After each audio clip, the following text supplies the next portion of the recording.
all, my name is Rahman and welcome back to my YouTube channel and welcome to Algorithms series.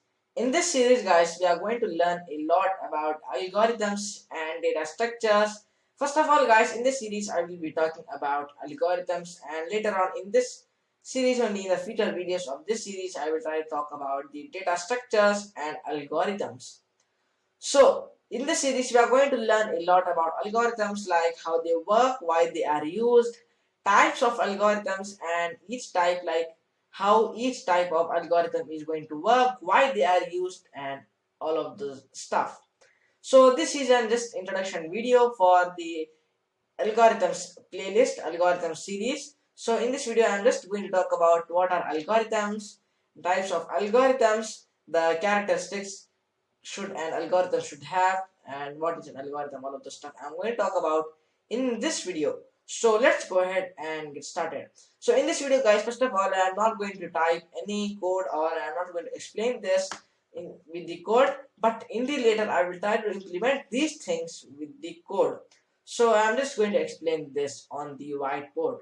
So let's go ahead and get started. Now first of all guys, here we have a question that what is an algorithm?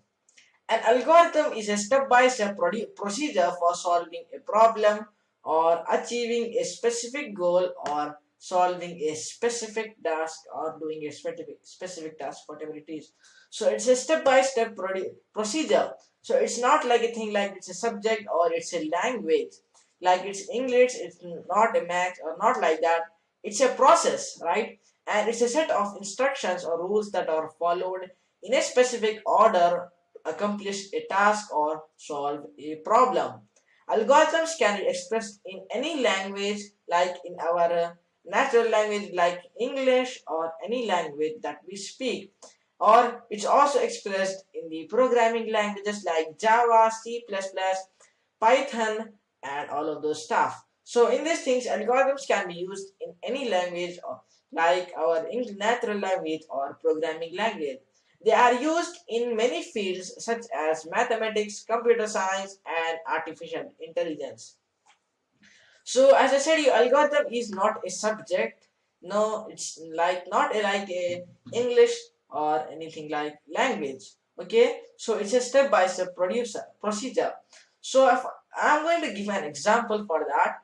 So let's say that you are constructing a building, okay, or you are constructing a ship. Okay, while constructing that, the first thing you will do is, before constructing, you will search, you will design that, right? So you have to follow the steps. Like first of all, the thing should be in the, like you can search for a place and then you can start building the ship, and then later on you can design that building, right? So first of all, what you need to do is you need to find the structure, you need to design that structure, and then you are going to start your work. Like that only algorithms are going to work. So this is an algorithm. Okay, so it can be used in any field, in mathematics, computer science, and artificial intelligence.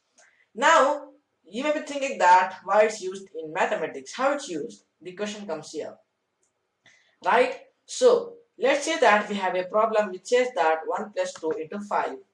Okay, now it's equal to 0. Now you have to solve that problem. Now how will you solve that problem in a book? Okay, so what you are going to do is you are going to write the steps that you have a question, this one, and then you have to do this one. Like you have to first of all multiply the number and then add that number 25, 10, then you have to add that number, right? So in that way you are going to solve that problem. So here you are using some steps. Then first of all you are multiplying the number, and then you are writing another step for adding that problem, and then you are finally writing the solution. So these are the steps for solving that problem. So this is known as an algorithm. Now guys, algorithms can be used in any field such as mathematics, computer science, or artificial intelligence, as I said you. Okay, now I'm going to talk about the algorithms can be represented in various forms. So I wanted to show you the algorithms. I wanted to show you in which way algorithms can be represented. Okay, now guys, as I said you that algorithms can be represented in various forms. So the first one is natural language. So the first one is natural language, like as we speak our English, Hindi, Telugu, or whatever the language that we are speaking, and that is known as natural language. Natural language. Now coming back to the second one, the second is the flow chart. So before talking about the second one, first of all I want to talk about the natural language. So this is a way of representing an algorithm in a human readable. Okay, if I write an algorithm, if you give a math problem and then I'm going to write that algorithm so that you should be able to, so that the human should be able to read. So if I talk about that in English, that I will write that you should first of all solve this, add this number, then multiply this number, divide this number, whatever it is, and then so you are able to read that number. Okay, so this is known as the natural language. Now coming back to the second is the flow chart. Okay, now what is flow chart? We have a question. So flow chart can be, it's a type of thing, like it's in a dynamic way. Okay, if I show you, for example, you can, it's like a picture type. Okay, so natural language, which as I said you, it's human readable, but flowchart a visual representation of an algorithm using shapes and arrows. Okay, so you may be heard of trees in the algorithms, right? So there what we do is we draw some boxes, and then you write the steps, that number one, and then you write the step number two, and then you mix this one, and then you make the third one, and that is known as the flow chart. Okay, so this is how, this is what the flow chart is. Now we have talked about two things. The first one is natural language, which we speak, which is human readable, and the second is flowchart, a visual representation of an algorithm using shapes and arrows. So it's also useful for representing algorithms that involve decision making or branching. Okay. Now when constructing a building, so you can do that in two types. Okay. So you have to design that, right? So for that you can write that in a natural language, and that is English, and the second is you can type in the steps. Okay, you can also do that. And the third is the pseudo code, a mix of natural language and programming constructs, and it's used to represent an algorithm in a way that is easy to understand for both humans and machines. The second, as I said you, and that is p pseudo code. Okay, now as I said you, it's readable for the computers, and it's also readable for the machines like computers, phones, humans, and not humans like watches or whatever it is. So this is the pseudo code, as I said you, a mix of natural language and programming constructs. So it's able to, so this is a type of, it's in this type also we can also represent, but this is pretty much easy, with which we can be able to represent it in the form of an, so the computers can also understand this code like in this way if you represent it, and then humans also can understand it. And the last and the final one is programming code. Programming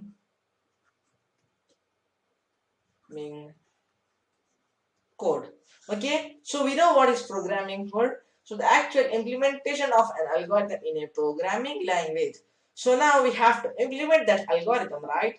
So we can also implement that in the programming language like Python, Java, C hash, and all of those stuff. Now I'm going to talk about the types of algorithms.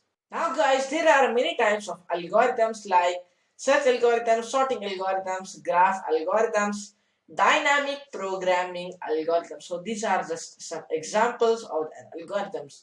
So first of all guys, I want to talk about an algorithm known as search algorithms. That is search algorithms, right? So search algorithms are used to find an item in a collection of data. So let's say that you have a lot of things on a page.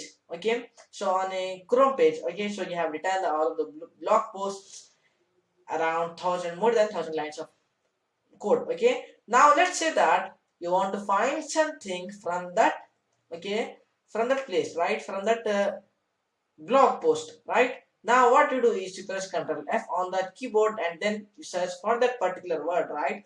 So this is known as search algorithm. So this is how this algorithm is also used. Now guys, let's talk about the sorting algorithms.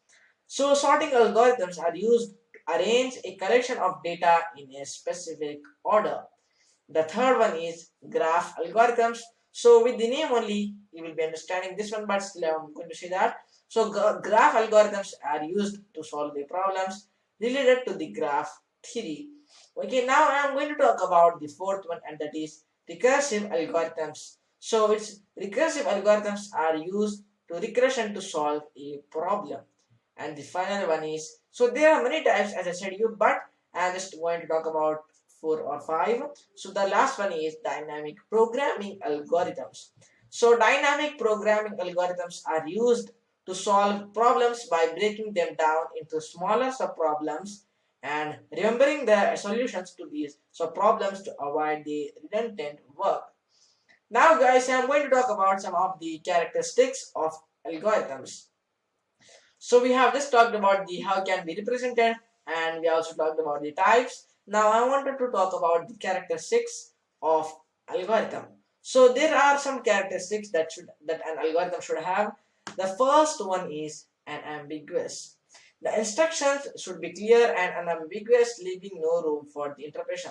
So when we are giving the input, it should be clear. Okay, so it's not a type of like confusing. Okay, and the second one is input, so it should have 0 or more inputs. And the third one is output, so it should produce at least one output. Okay, that algorithm. And the finite, and that is the algorithm should terminate after a finite number of steps. And the last one is effective. Each instruction should be basic enough to be executed in a finite amount of time. Okay, so this is as just basics of algorithm. So this is an introduction video, as I said you. So with the title also you understood this one. So anyhow guys, that's all for this video. I hope you like the video of introduction to algorithms, but from the next video I'm going to talk a lot on algorithms, like how they work and all of the stuff. So that's I have given the reference to this one.